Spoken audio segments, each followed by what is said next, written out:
ଜୟ ଜଗନ୍ନାଥ ସାଙ୍ଗମାନେ ପୁଣି ଥରେ ଆସିଗଲେ ଆଉ ଗୋଟେ ନୂଆ ଭିଡ଼ିଓ ନେଇ। ଆଜି ସକାଳୁ ସକାଳୁ ଗାଧୋଇ ସାରି ଠାକୁର ପୂଜା କରିଦେଲି। ଆପଣମାନେ ତ ଜାଣିଥିବେ ଶ୍ରୀମା ଶ୍ରୀ ଅରବିନ୍ଦଙ୍କୁ ମୁଁ ତାଙ୍କୁ ବହୁତ ମାନେ ବିଶ୍ୱାସ ବି କରେ।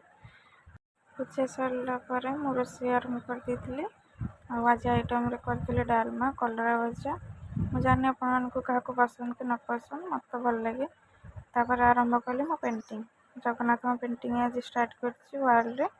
ୱାଲ୍ ପେଣ୍ଟିଂଟା ଆପଣମାନଙ୍କୁ କେମିତି ଲାଗିଲା ନିଶ୍ଚୟ କମେଣ୍ଟରେ ଜଣାଇବେ।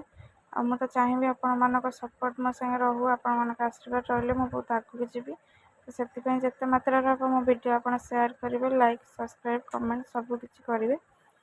ତ କେମିତି ଲାଗିଲା ଭିଡ଼ିଓ ମୋର, ଆଉ ମୋ ପେଣ୍ଟିଂ ବି କେମିତି ଲାଗିଲା ନିଶ୍ଚୟ କହିବେ। ପେଣ୍ଟିଂ କରିସାରିଲା ପରେ ମିଟୁ ସହ ଟିକେ କଥା ହେଲି। ସେ ମୁଁ ଖାଉଥାଏ କିନ୍ତୁ ମୋ କଥା ସେ ଶୁଣୁଥାଏ ମୁଁ କ'ଣ କହୁଛି ବୋଲି। ତ ମିଟୁ ସାଙ୍ଗେ କଥା ହେଇସାରିଲା ପରେ ଆମର ଗୋଟେ ନୂଆ ଚଉରା ଆସିଛି, ସେଇଟା କାଲି 25ଟା ହେବ। ତ ତା ଦେହରେ ଅଳ୍ପ କିଛି କାମ ଥିଲା, ସେଇଟା ମୁଁ କମ୍ପ୍ଲିଟ୍ କଲି। କାଲି ଦେଖାହେବ ନେକ୍ସଟ ଭିଡ଼ିଓରେ। Bye bye.